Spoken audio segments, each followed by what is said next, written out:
conflito. Capítulo 4. Um povo que difunde luz. Por entre as trevas que baixaram à terra durante o longo período da supremacia papal, a luz da verdade não poderia ficar inteiramente extinta. Em cada época, houve testemunhas de Deus, homens que acalentavam fé em Cristo como o único mediador entre Deus e o homem, que mantinham a Escritura Sagrada como a única regra de vida e santificavam o verdadeiro sábado. Quanto o mundo deve a estes homens, a posteridade jamais saberá. Foram estigmatizados como hereges, impugnados os seus motivos, criticado o seu caráter e suprimidos, difamados ou mutilados os seus escritos. No entanto, permaneceram firmes e de século em século mantiveram a fé em sua pureza como sagrado legado às gerações vindouras. A história do povo de Deus durante os séculos de trevas que se seguiram à supremacia de Roma está escrita no céu, mas pouco espaço ocupa nos registros humanos. Poucos traços de sua existência se podem encontrar, a não ser nas acusações de seus perseguidores. Foi tática de Roma obliterar todo vestígio de dissidência de suas doutrinas ou decretos. Tudo que fosse herético, quer pessoas, quer escritos, procurava ela destruir. Expressões de dúvida ou questões quanto à autoridade dos dogmas papais eram suficientes para tirar a vida do rico ou pobre, elevado ou humilde. Roma se esforçava também por destruir todo registro de sua crueldade para com os que discordavam dela. Os concílios papais decretavam que livros ou escritos contendo relatos desta natureza deveriam ser lançados às chamas. Antes da invenção da imprensa, os livros eram pouco numerosos e de forma desfavorável à preservação. Portanto, pouco havia a impedir que os romanistas levassem a efeito o seu desígnio. Nenhuma igreja dentro dos limites da jurisdição romana ficou muito tempo sem ser perturbada no gozo da liberdade de consciência. Mal o papado obtivera poder, estendeu os braços para esmagar a todos os que recusassem a reconhecer-lhe o domínio, e uma após outra, submeteram-se as igrejas ao seu governo. Na Grã-Bretanha, o primitivo cristianismo muito cedo deitou raízes. O evangelho, recebido pelos bretões nos primeiros séculos, não se achava então corrompido pela apostasia romana. A perseguição dos imperadores pagãos, que se estendeu mesmo até aquelas praias distantes, foi a única dádiva que a primeira igreja da Bretanha recebeu de Roma. Muitos dos cristãos, fugindo da perseguição na Inglaterra, encontraram refúgio na Escócia. Daí, a verdade foi levada à Irlanda, sendo em todos estes países recebida com alegria. Quando os saxões invadiram a Bretanha, o paganismo conseguiu predomínio. Os conquistadores desdenharam ser instruídos por seus escravos e os cristãos foram obrigados a retirar-se para as montanhas e agrestes pauís. Não obstante, a luz por algum tempo oculta continuou a arder. Na Escócia, um século mais tarde, brilhou ela com um fulgor que se estendeu a muito longínquas terras. Da Irlanda vieram o piedoso Columba e seus colaboradores, os quais, reunindo em torno de si os crentes dispersos da solitária ilha de Iona, fizeram desta o centro de seus trabalhos missionários. Entre estes evangelistas encontrava-se um observador do sábado bíblico, e assim esta verdade foi introduzida entre o povo. Estabeleceu-se uma escola em Iona, da qual saíram missionários não somente para a Escócia e Inglaterra, mas para a Alemanha, Suíça e mesmo para a Itália. Roma, porém, fixara os olhos na Bretanha e resolvera pô-la sob sua supremacia. No VI século, seus missionários empreenderam a conversão dos pagãos saxões. Foram recebidos com favor pelos orgulhosos bárbaros e induziram muitos milhares a professar a fé romana. O trabalho progredia e os dirigentes papais e seus conversos encontraram os cristãos primitivos. Eloquente contraste se apresentou.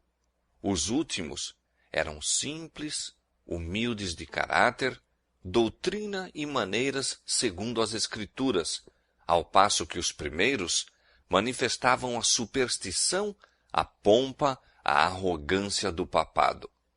O emissário de Roma exigiu que estas igrejas cristãs reconhecessem a supremacia do soberano pontífice.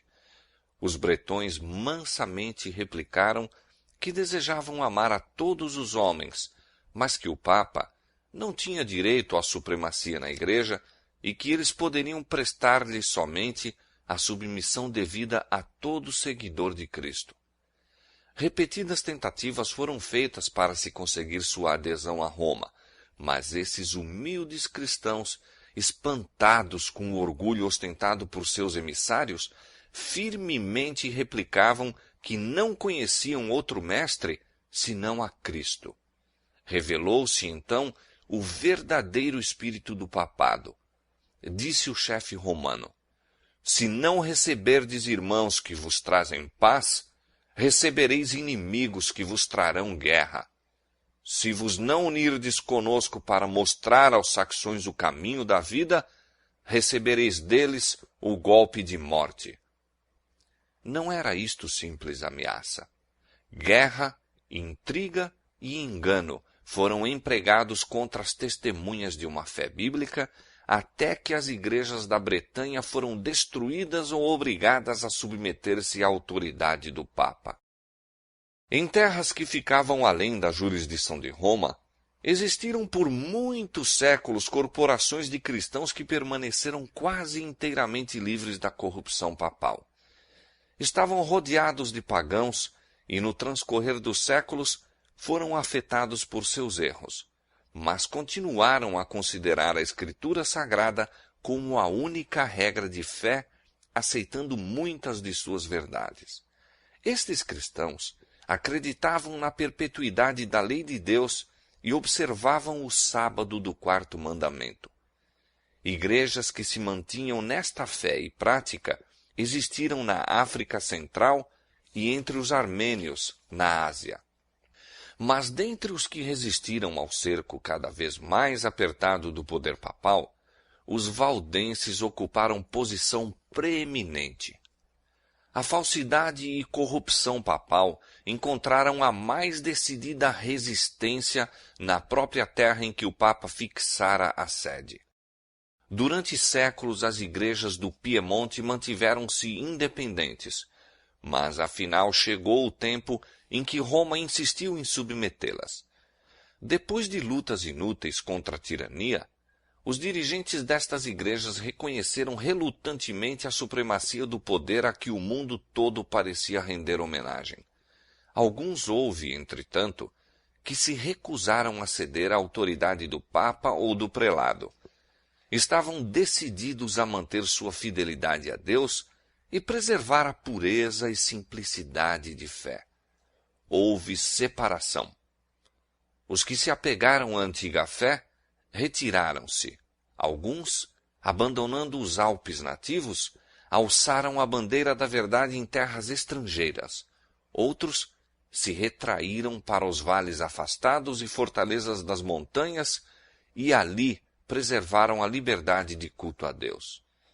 A fé que durante muitos séculos fora mantida e ensinada pelos cristãos valdenses estava em assinalado contraste com as falsas doutrinas que Roma apresentava. Sua crença religiosa baseava-se na palavra escrita de Deus, o verdadeiro documento religioso do cristianismo. Mas aqueles humildes camponeses, em seu obscuro retiro, excluídos do mundo e presos à labuta diária entre seus rebanhos e vinhedos, não haviam por si só chegado à verdade em oposição aos dogmas e heresias da Igreja apóstata. A fé que professavam não era nova. Sua crença religiosa era a herança de seus pais.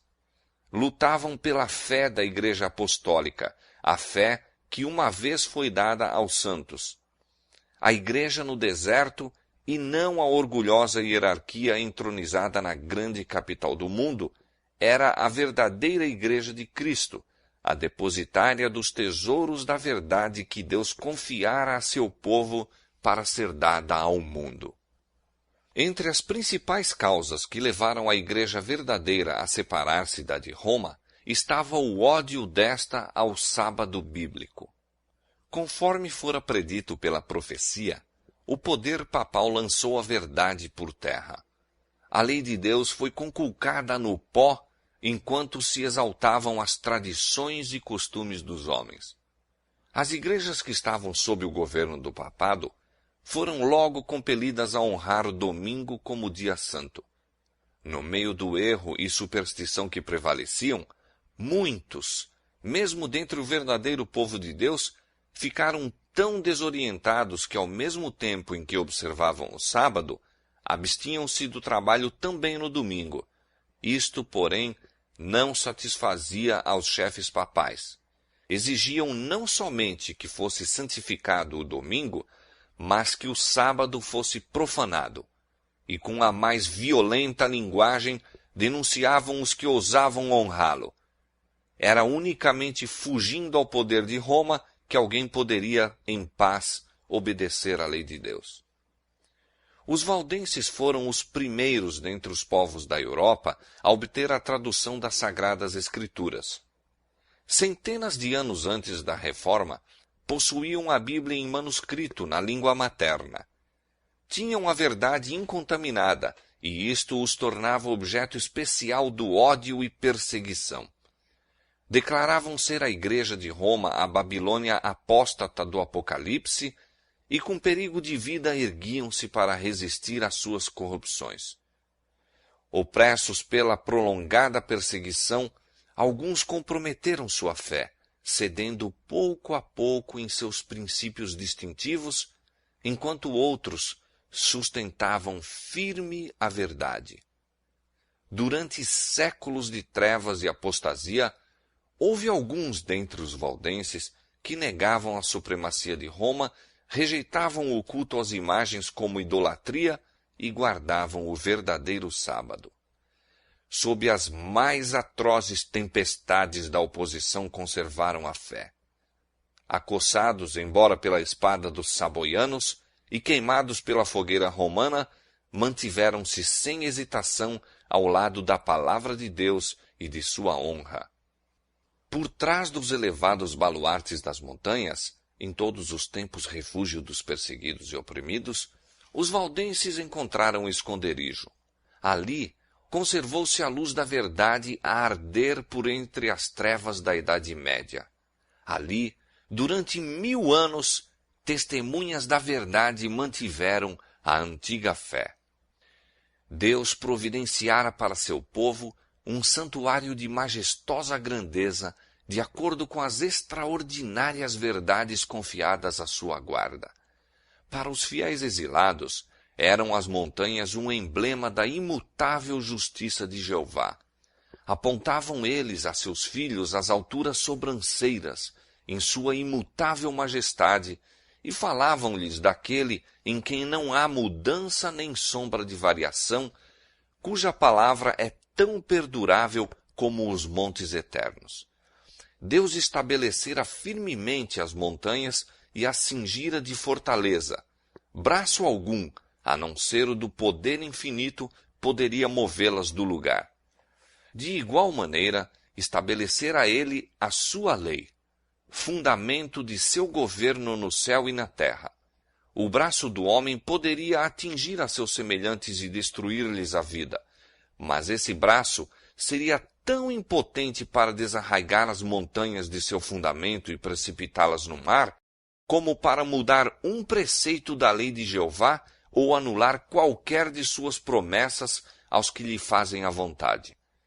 Na fidelidade para com a sua lei, os servos de Deus deveriam ser tão firmes como os outeiros imutáveis.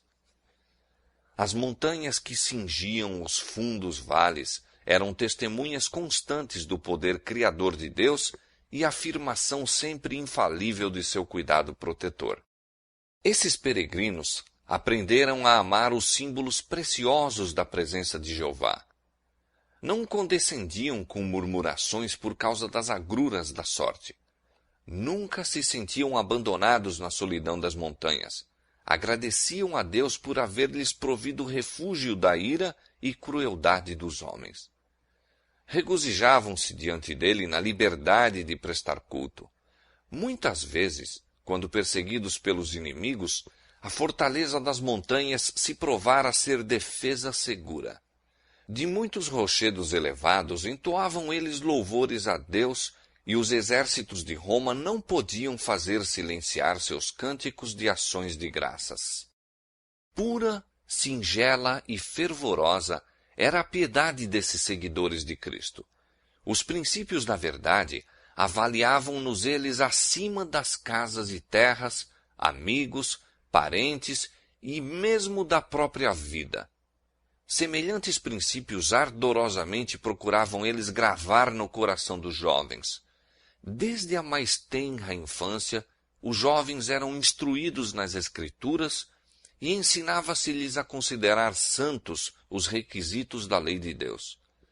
Sendo raros os exemplares das Escrituras Sagradas, eram suas preciosas palavras confiadas à memória.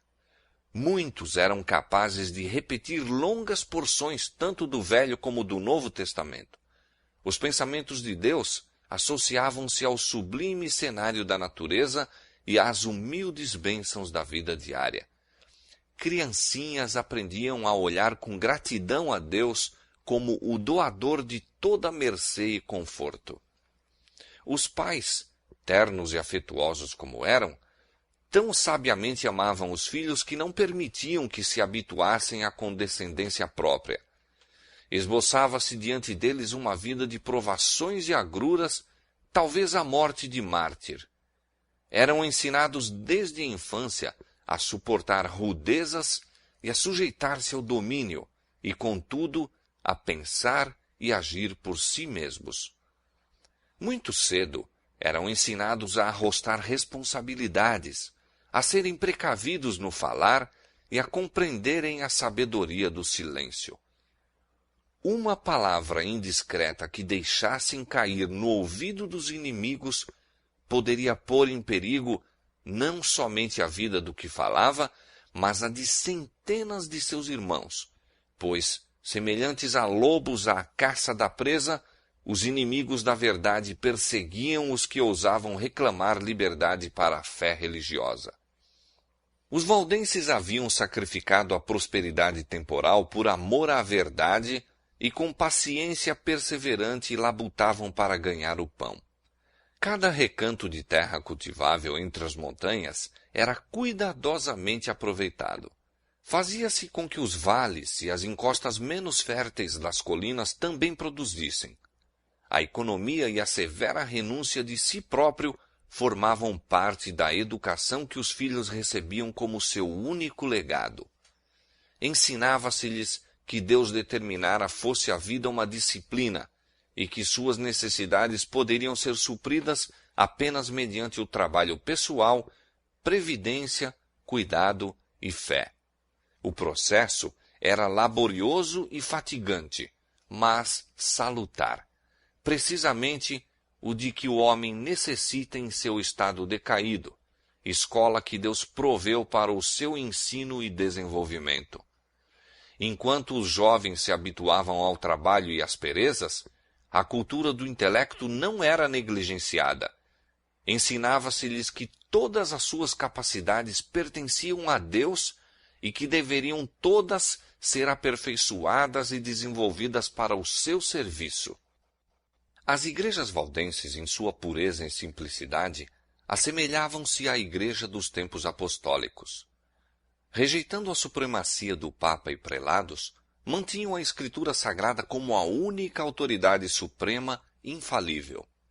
Seus pastores, diferentes dos altivos sacerdotes de Roma, seguiam o exemplo de seu mestre, que veio não para ser servido, mas para servir. Alimentavam o rebanho de Deus, guiando-os às verdes pastagens e fontes vivas de sua santa palavra.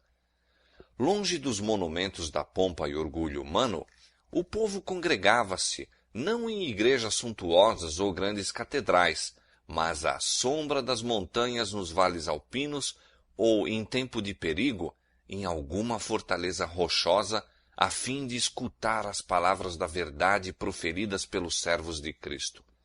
Os pastores não somente pregavam o Evangelho, mas visitavam os doentes, doutrinavam as crianças, admoestavam aos que erravam e trabalhavam para resolver as questões e promover harmonia e amor fraternal. Em tempos de paz eram sustentados por ofertas voluntárias do povo, mas como São Paulo, o fabricante de tendas, cada qual aprendia um ofício ou profissão, mediante a qual, sendo necessário, proveria o sustento próprio. De seus pastores recebiam os jovens instrução.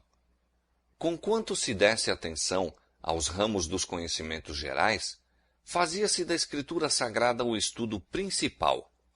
Os evangelhos de São Mateus e São João eram confiados à memória, juntamente com muitas das epístolas. Também se ocupavam em copiar as Escrituras. Alguns manuscritos continham a Bíblia toda, outros apenas breves excertos, a que algumas simples explicações do texto eram acrescentadas por aqueles que eram capazes de comentar as Escrituras. Assim se apresentavam os tesouros da verdade durante tanto tempo ocultos pelos que procuravam exaltar-se acima de Deus. Mediante pacientes e incansáveis labores, por vezes nas profundas e escuras cavernas da terra, à luz de archotes, eram copiadas as Escrituras Sagradas, versículo por versículo, capítulo por capítulo. Assim, a obra prosseguia, resplandecendo qual ouro puro a vontade revelada de Deus. E quanto mais brilhante, clara e poderosa era por causa das provações que passavam por seu amor, apenas o poderiam compreender os que se achavam empenhados em obra semelhante. Anjos celestiais circundavam os fiéis obreiros. Satanás incitara sacerdotes e prelados a enterrarem a palavra da verdade sob a escória do erro, heresia e superstição, mas de modo maravilhosíssimo foi ela conservada incontaminada através de todos os séculos de trevas. Não trazia o cunho do homem, mas a impressão divina. Os homens se têm demonstrado incansáveis em seus esforços para obscurecer o claro e simples sentido das Escrituras e fazê-las contradizerem seu próprio testemunho. Porém, semelhante à arca sobre as profundas águas encapeladas, a palavra de Deus leva de vencida as borrascas que a ameaçam de destruição. Assim como tem a mina ricos veios de ouro e prata ocultos por sob a superfície, de maneira que todos os que desejam descobrir os preciosos depósitos devem cavar, assim, as Sagradas Escrituras têm tesouros de verdade que são revelados unicamente ao ardoroso, humilde e devoto pesquisador. Deus destinara a Bíblia a ser um compêndio para toda a humanidade na infância, juventude e idade madura, devendo ser estudada através de todos os tempos. Deu sua palavra aos homens como revelação de si mesmo. Cada nova verdade que se divisa é uma nova revelação do caráter de seu autor. O estudo das Escrituras é o meio divinamente ordenado para levar o homem à mais íntima comunhão com seu Criador e dar-lhe mais claro conhecimento de sua vontade. É o meio de comunicação entre Deus e o homem. Conquanto os valdenses considerassem o temor do Senhor como princípio da sabedoria, não eram cegos no tocante à importância do contato com o mundo, do conhecimento dos homens e da vida ativa para expandir o espírito e avivar as percepções. De suas escolas nas montanhas, alguns dos jovens foram enviados a instituições de ensino nas cidades da França ou Itália, onde havia campo mais vasto para o estudo, pensamento e observação do que nos Alpes nativos. Os jovens assim enviados eram expostos à tentação, testemunhavam o vício, defrontavam-se com os astuciosos agentes de Satanás que lhes queriam impor as mais sutis heresias e os mais perigosos enganos. Mas sua educação, desde a meninice, fora de molde a prepará-los para tudo isto. Nas escolas aonde iam, não deveriam fazer confidentes a quem quer que fosse. Suas verdades eram preparadas de maneira a ocultar seu máximo tesouro, os preciosos manuscritos das Escrituras. A estes, fruto de meses e anos de labuta, levavam consigo, e sempre que o podiam fazer sem despertar suspeita, cautelosamente punham uma porção ao alcance daqueles cujo coração parecia aberto para receber a verdade. Desde os joelhos da mãe, a juventude valdense havia sido educada com este propósito em vista. Compreendiam o trabalho e fielmente o executavam. Ganhavam-se conversos à verdadeira fé nessas instituições de ensino e frequentemente se encontravam seus princípios a penetrar a escola toda. Contudo, os chefes papais não podiam, pelo mais minucioso inquérito, descobrir a fonte da chamada heresia corruptora. O Espírito de Cristo é espírito missionário. O primeiro impulso no coração regenerado é levar outros também ao Salvador. Tal foi o espírito dos cristãos valdenses. Compreendiam que Deus exigia mais deles do que simplesmente preservar a verdade em sua pureza nas suas próprias igrejas, e que sobre eles repousava a solene responsabilidade de deixarem sua luz resplandecer aos que se achavam em trevas. Pelo forte poder da palavra de Deus, procuravam romper o cativeiro que Roma havia imposto. Os ministros valdenses eram educados como missionários, exigindo-se primeiramente de cada um que tivesse a expectativa de entrar para o ministério a aquisição de experiência como evangelista. Cada um deveria servir 3 anos em algum campo missionário antes de assumir o encargo de uma igreja em seu país. Este serviço, exigindo logo de começo renúncia e sacrifício, era a introdução apropriada à vida pastoral naqueles tempos que punham à prova a alma. Os jovens que recebiam a ordenação para o sagrado mistério viam diante de si não a perspectiva de riquezas e glória terrestre, mas uma vida de trabalhos e perigo, e possivelmente o destino de mártir. Os missionários iam de 2 em 2, como Jesus enviara seus discípulos.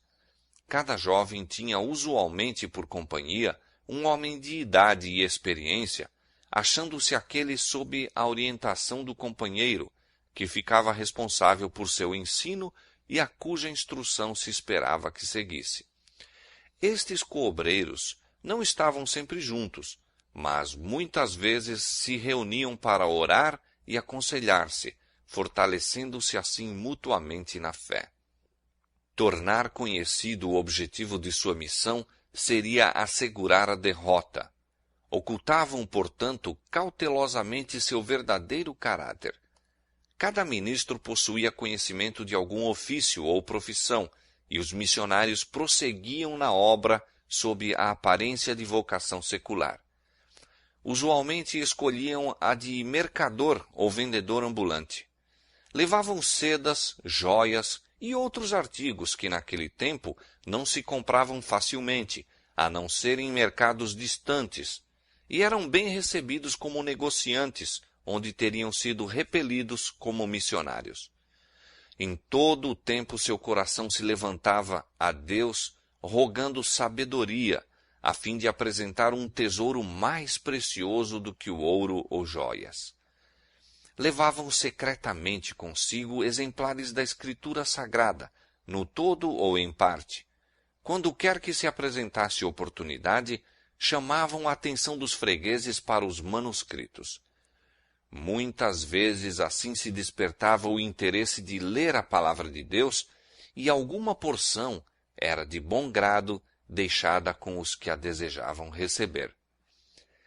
A obra destes missionários começava nas planícies e vales ao pé de suas próprias montanhas, mas estendia-se muito além destes limites. Descalços e com vestes singelas e poentas da jornada, como eram as de seu mestre, passavam por grandes cidades e penetravam em longínquas terras. Por toda a parte espalhavam a preciosa verdade. Surgiam igrejas em seu caminho e o sangue dos mártires testemunhava da verdade. O dia de Deus revelará a rica messe de almas enceleiradas pelos labores destes homens fiéis. Velada e silenciosa, a palavra de Deus rompia caminho através da cristandade e tinha alegre acolhida nos lares e corações. Para os valdenses, não eram as Escrituras simplesmente o registro do trato de Deus para com os homens no passado e a revelação das responsabilidades e deveres do presente, mas o desvendar dos perigos e glórias do futuro. Acreditavam que o fim de todas as coisas não estava muito distante, e estudando a Bíblia com oração e lágrimas, mais profundamente se impressionavam com suas preciosas declarações e com o dever de tornar conhecidas a outros as suas verdades salvadoras. Viam o plano da salvação claramente revelado nas páginas sagradas e encontravam conforto, esperança e paz crendo em Jesus. Ao iluminar-lhes a luz o entendimento e ao alegrar-lhes ela o coração, anelavam derramar seus raios sobre os que se achavam nas terras do erro papal. Viam que, sob a direção do Papa e sacerdotes, multidões debalde se esforçavam por obter perdão, afligindo o corpo por causa do pecado da alma. Ensinados a confiar nas boas obras para se salvarem, estavam sempre a olhar para si mesmos, ocupando a mente com a sua condição pecaminosa, vendo-se expostos à ira de Deus, afligindo alma e corpo, não achando, contudo, alívio. Almas conscienciosas eram, destarte, enredadas pelas doutrinas de Roma. Milhares abandonavam amigos e parentes, passando a vida nas celas dos conventos. Por meio de frequentes jejuns e cruéis açoitamentos, por vigílias à meia-noite, prostrando-se durante horas cansativas sobre as lajes frias e úmidas de sua lúgubre habitação, por longas peregrinações, penitências humilhantes e terrível tortura, milhares procuravam debaldadamente obter paz de consciência. Oprimidos por uma intuição de pecado e perseguidos pelo temor da ira vingadora de Deus, muitos continuavam a sofrer até que a natureza exausta se rendia e, sem um resquício de luz ou esperança, baixavam à sepultura.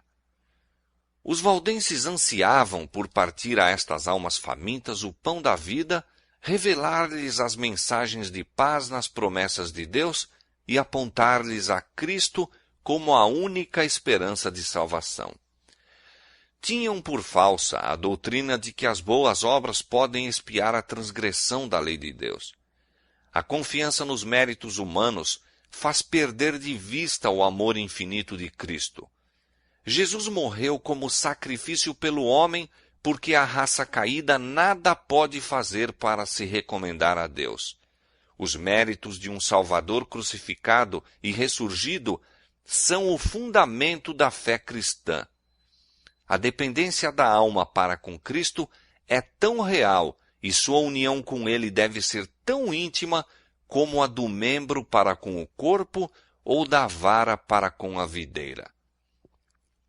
Os ensinos dos papas e sacerdotes haviam levado os homens a considerar o caráter de Deus e mesmo o de Cristo como severo, sombrio e repelente. Representava-se o Salvador tão destituído de simpatia para com o homem em seu estado decaído, que devia ser invocada a mediação de sacerdotes e santos. Aqueles cuja mente fora iluminada pela palavra de Deus anelavam guiar estas almas a Jesus como seu compassivo e amante Salvador, que permanece de braços estendidos a convidar todos a irem a Ele com seu fardo de pecados, seus cuidados e fadigas. Almejavam remover os obstáculos que Satanás havia acumulado para que os homens não pudessem ver as promessas e ir diretamente a Deus, confessando os pecados e obtendo perdão e paz. Ardorosamente desvendava o missionário valdense as preciosas verdades do Evangelho ao espírito inquiridor. Citava com precaução as porções cuidadosamente copiadas da Sagrada Escritura. Era sua máxima alegria infundir esperança à alma conscienciosa, ferida pelo pecado, e que tão somente podia ver um Deus de vingança, esperando para executar justiça. Com lábios trêmulos e olhos lacrimosos, muitas vezes, com joelhos curvados, expunha a seus irmãos as preciosas promessas que revelam a única esperança do pecador. Assim, a luz da verdade penetrava muitas almas obscurecidas, fazendo recuar a nuvem lúgubre até que o sol da justiça resplandecesse no coração, trazendo saúde em seus raios. Dava-se a miúde o caso de alguma porção das Escrituras ser lida várias vezes, desejando o ouvinte que fosse repetida como se quisesse assegurar-se de que tinha ouvido bem. Em especial, se desejava de maneira ávida a repetição destas palavras: o sangue de Jesus Cristo, seu Filho, nos purifica de todo o pecado. 1 São João, capítulo 1, verso 7. Como Moisés levantou a serpente no deserto, assim importa que o Filho do Homem seja levantado, para que todo aquele que nele crê não pereça, mas tenha a vida eterna. São João, capítulo 3, versos 14 e 15. Muitos não se iludiam em relação às pretensões de Roma. Viam quão vã é a mediação de homens ou anjos em favor do pecador. Raiando-lhes na mente a verdadeira luz, exclamavam com regozijo: Cristo é meu sacerdote, seu sangue é meu sacrifício, seu altar é meu confessionário. Confiavam-se inteiramente aos méritos de Jesus, repetindo as palavras: sem fé é impossível agradar-lhe. Hebreus capítulo 11, verso 6. Nenhum outro nome há, dado entre os homens, pelo qual devamos ser salvos. Atos capítulo 4, verso 12. A certeza do amor de um Salvador parecia, a algumas destas pobres almas agitadas pela tempestade, coisa por demais vasta para ser abrangida. Tão grande era o alívio que sentiam, tal a inundação de luz que lhes sobrevinha, que pareciam transportadas ao céu. Punham confiantemente suas mãos na de Cristo, firmavam os pés sobre a rocha dos séculos, bania-se todo o temor da morte. Podiam agora ambicionar a prisão e a fogueira, se desse modo honrassem o nome de seu Redentor. Em lugares ocultos era a palavra de Deus apresentada e lida algumas vezes a uma única alma, outras a um pequeno grupo que anelava a luz e a verdade. A miúde a noite toda era passada desta maneira. Tão grande era o assombro e admiração dos ouvintes, que o mensageiro da misericórdia frequentemente se via obrigado a cessar a leitura até que o entendimento pudesse aprender as boas novas da salvação. Era comum proferirem-se palavras como estas: aceitará Deus em verdade a minha oferta? Olhar-me-á benignamente? Perdoar-me-á ele? Lia-se a resposta: vinde a mim todos os que estáis cansados e oprimidos, e eu vos aliviarei. Mateus capítulo 11, verso 28. A fé se apegava à promessa, ouvia-se a alegre resposta: nada mais de longas peregrinações, nada de penosas jornadas aos relicários sagrados. Posso ir a Jesus tal como estou, pecador e ímpio, e ele não desprezará a oração de arrependimento. Perdoados te são os teus pecados. Os meus pecados, efetivamente os meus, podem ser perdoados. enchia o coração uma onda de sagrada alegria, e o nome de Jesus era engrandecido em louvores e ações de graças. Estas almas felizes voltavam para casa a fim de difundir a luz, repetir a outros tão bem quanto podiam a nova experiência de que acharam o caminho verdadeiro e vivo. Havia um estranho e solene poder nas palavras das Escrituras que falava diretamente ao coração dos que se achavam anelantes pela verdade. Era a voz de Deus e levava a convicção aos que ouviam. O mensageiro da verdade continuava o seu caminho, mas seu aspecto de humildade, sua sinceridade, ardor e profundo fervor eram assuntos de observação frequente. Em muitos casos, os ouvintes não lhe perguntavam de onde viera ou para onde ia. Ficavam tão dominados, a princípio pela surpresa e depois pela gratidão e alegria, que não pensavam em interrogá-lo.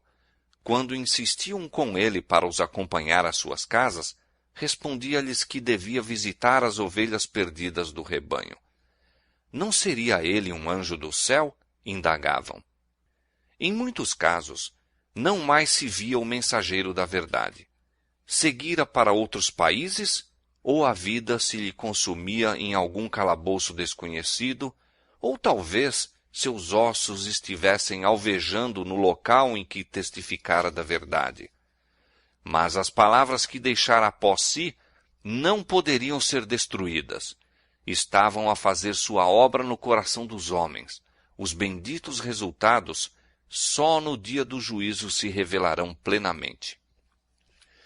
Os missionários valdenses estavam invadindo o reino de Satanás e os poderes das trevas despertavam para maior vigilância. Todo esforço para avanço da verdade era observado pelo príncipe do mal e ele excitava os temores de seus agentes. Os chefes papais viram grande perigo para sua causa no trabalho destes humildes itinerantes. Se fosse permitido à luz da verdade resplandecer sem impedimento, varreria as pesadas nuvens do erro que envolviam o povo. Haveria de dirigir o espírito dos homens a Deus unicamente, talvez destruindo, afinal, a supremacia de Roma. A própria existência deste povo, mantendo a fé da antiga igreja, era testemunho constante da apostasia de Roma e, portanto, excitava o ódio e perseguição mais atrozes. Sua recusa de renunciar às Escrituras era também ofensa que Roma não podia tolerar. Decidiu-se ela a exterminá-los da terra. Começaram então as mais terríveis cruzadas contra o povo de Deus em seus lares montesinos. Puseram-se inquisidores em suas pegadas, e a cena do inocente Abel tombando ante o assassino Caim repetia-se frequentemente. Reiteradas vezes foram devastadas as suas férteis terras, destruídas as habitações e capelas, de maneira que onde houvera campos florescentes e lares de um povo simples e laborioso, restava apenas um deserto. Assim como o animal de rapina se torna mais feroz provando sangue, a ira dos sectários do Papa acendia-se com maior intensidade com o sofrimento de suas vítimas. Muitas destas testemunhas da fé pura foram perseguidas através das montanhas e caçadas nos vales em que se achavam escondidas, encerradas por enormes florestas e píncaros rochosos. Nenhuma acusação se poderia fazer contra o caráter moral da classe proscrita. Mesmo seus inimigos declaravam serem eles um povo pacífico, sossegado e piedoso. Seu grande crime era não quererem adorar a Deus segundo a vontade do Papa. Por tal crime, toda humilhação, insulto e tortura que homens ou diabos podem inventar, amontoaram-se sobre eles. Determinando-se Roma a exterminar a odiada seita, uma bula foi promulgada pelo Papa, condenando-os como hereges e entregando-os ao morticínio. Não eram acusados como ociosos, desonestos ou desordeiros, mas declarava-se que tinham uma aparência de piedade e santidade que seduzia as ovelhas do verdadeiro aprisco. Portanto, ordenava o Papa que, aquela maligna e abominável seita de perversos, caso se recusasse a abjurar, fosse esmagada como serpentes venenosas. Esperava o altivo potentado ter de responder por estas palavras? Sabia que estavam registradas nos livros do céu para lhe serem apresentadas no juízo?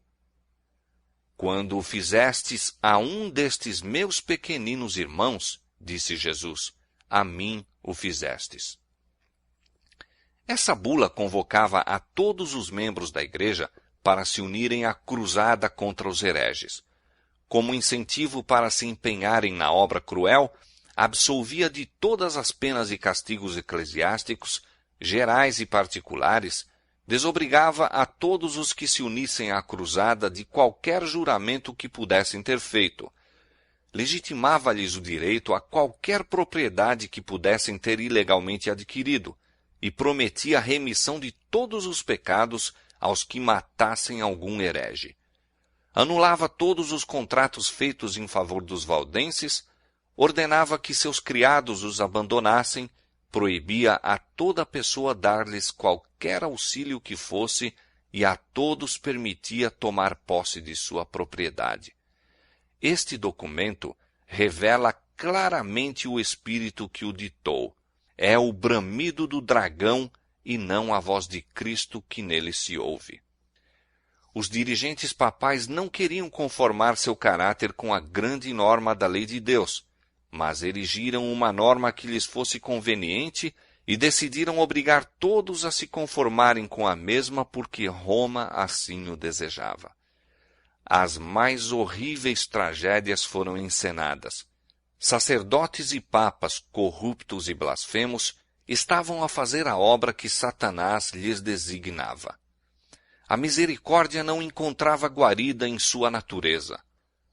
O mesmo Espírito que crucificou Cristo e matou os apóstolos, o mesmo que impulsionou o sanguinário Nero contra os fiéis de seu tempo, estava em operação a fim de exterminar da terra os que eram amados de Deus. As perseguições desencadeadas durante muitos séculos sobre este povo temente a Deus foram por ele suportadas com uma paciência e constância que honravam seu Redentor. Apesar das cruzadas contra eles e da desumana carnificina a que foram sujeitos, continuavam a mandar seus missionários a espalhar a preciosa verdade.